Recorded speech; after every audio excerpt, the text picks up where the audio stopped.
Hi విను, మీకు మంచి స్టోరీ చెప్తాను. ఒక గ్లాస్ జార్లో మనం కొన్ని నల్ల చీమలు, కొన్ని ఎర్ర చీమలను వేసి ఉంచితే ఏమవుతుందండి? ఒకసారి ఆలోచించండి. ఏం కాదండి, ఆ రెండు అలా బతికేస్తూ ఉంటాయి. కానీ ఇదే జార్ని మీరు ఒకసారి షేక్ చేశారనుకోండి, ఎర్ర చీమలు నల్ల చీమలు కొట్టుకుంటాయి. ఎందుకంటే ఒక చీమ ఇంకో చీమని డిస్టర్బ్ చేస్తుందేమో అని అవి కొట్టుకుంటూ ఉంటాయి. సో ఇది జరిగేదనమాట. ఇది మన జీవితంలో మనం లింక్ చేసినట్లయితే నిజంగా మన జీవితంలో ఇలాంటి వాళ్ళు ఉంటారు. బయట నుంచి ఎక్స్టర్నల్ ఫోర్స్తో షేక్ చేసేవాళ్ళు, మన జీవితాన్ని షేక్ చేసేవాళ్ళు. అది మన కుటుంబ సభ్యులు అవ్వచ్చు, మన మిత్రులు అవ్వచ్చు.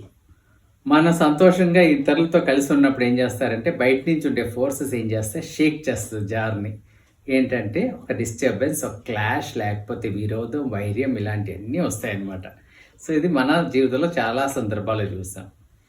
ఇంకో ఉదాహరణ చెప్పాలంటే ఇప్పుడు రెండు కమ్యూనిటీస్ చక్కగా హ్యాపీగా బతుకుతున్నాయి, సంతోషంగా బతుకుతున్నాయి, ఎక్కడ గొడవ లేదు, ప్రేమతో చిన్న చిన్న డిస్టర్బెన్సెస్ ఉన్నా సరే జెల్ అయిపోయి మానవ సంబంధాలు మంచిగా చేసుకొని వాళ్ళు బతుకుతుంటే బయట నుంచి ఒక ఎక్స్టర్నల్ ఫోర్స్ దాన్ని షేక్ చేస్తుంది అనుకోండి, ఆ రెండు కమ్యూనిటీస్ మధ్యలో గొడవ జరుగుతుంది, ఈ ఈర్ష మొదలవుతుంది, వైర్యం మొదలవుతుంది, హేట్రెడ్ మొదలవుతుంది, ఒకళ్ళంటే ఒకరికి ఇష్టం ఉండకుండా పోతుంది.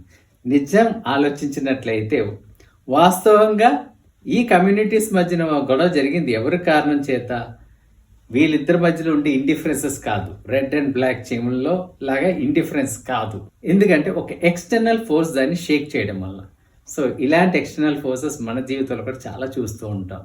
ఒకటి గుర్తించండి, ఎన్ని ఎక్స్టర్నల్ ఫోర్సెస్ వచ్చినా సరే జీవితంలో ఐకమత్యంతో మంచి మానవ సంబంధాలతో బతికితే హ్యాపీగా ఉంటుందండి.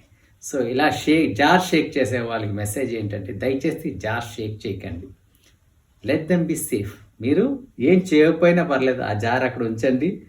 చక్కగా హ్యాపీగా ఆ చీమలు ముందు ఎలా బతికినాయో అలా బతకనివ్వండి.